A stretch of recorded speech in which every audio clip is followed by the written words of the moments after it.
D'abord, je voudrais vous dire que je suis très très heureux de revenir après toutes ces années au TNS, de retrouver les équipes du théâtre, le public qui euh, m'a tant soutenu quand j'en étais directeur entre 2000 et 2008.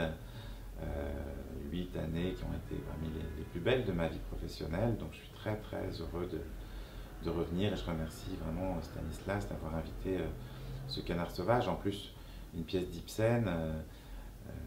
Quand j'étais directeur, j'avais monté, vous vous en souvenez peut-être, Les Revenants en 2003, et puis surtout Brandt, qui a été un grand, grand, grand moment en 2005.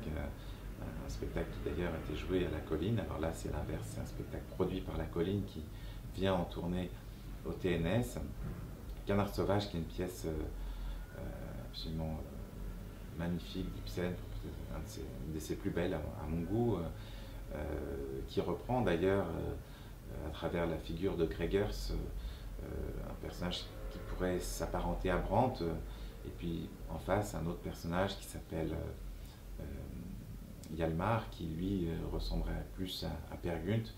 Et dans le Canard sauvage, Ibsen oppose à nouveau à la fois cette figure de l'idéaliste radical qui est Gregers, et puis une figure de celui qui s'adapte, qui s'adapte à la réalité, qui se compromet du point de vue de l'autre, et qui est Hjalmar. Donc c'est cette opposition entre l'idéal et le réel qui est au centre, une fois de plus, de cette pièce d'Ibsen, qui est en même temps qui est un peu particulière parce que bon, souvent les pièces d'Ibsen se passent dans un milieu très, très bourgeois, et là en fait ça se passe plutôt dans une famille de déclassés. Donc la famille Egdal, le grand-père a été en prison, il a fait faillite, il a plutôt été condamné pour escroquerie. Et donc en faisant ça, il a déshonoré sa famille, ce qui fait que le fils, qui était soi-disant promis un bel avenir, finalement a dû apprendre un petit métier de photographe. Il s'est marié avec une jeune femme dont on va comprendre, enfin qui est une ex-femme de chambre, dont on va comprendre qu'en fait l'enfant qu'elle a eu avec lui est peut-être pas de lui, et peut-être plutôt de son ex-patron.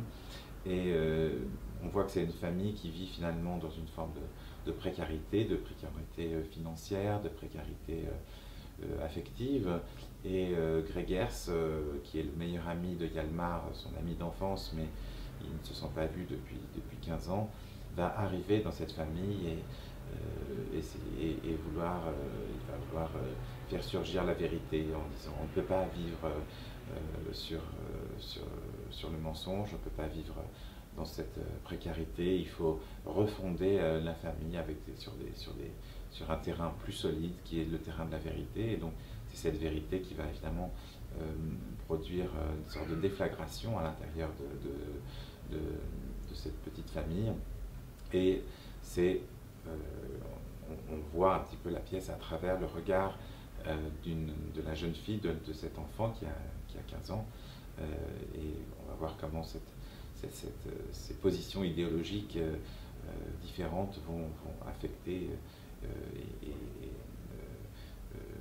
voilà, cette jeune fille. Puis il y a un autre personnage qui arrive là-dedans, qui est un personnage qui s'appelle Relling, et qui dit lui, mais non, mais il faut vivre dans le mensonge, il faut vivre en croyant à ses rêves, en tout cas il faut pas voir la vérité en face. Voilà, c'est toutes ces questions-là que trimballe la pièce, et vous allez retrouver Claude Duparfait dans le rôle de Gregers, et puis Chloé Réjon dans le rôle de la femme de Hjalmar, Rodolphe Congé joue Hjalmar, Suzanne Aubert, ancienne élève du TNS, sortie il y a 2-3 ans, dans le rôle de Hedwig, et puis aussi Christophe Brault qui joue donc ce rôle de Relling. Voilà, donc j'espère que vous serez heureux de retrouver Ibsen et mon travail et cette équipe au mois de mai prochain, et je me réjouis beaucoup, beaucoup.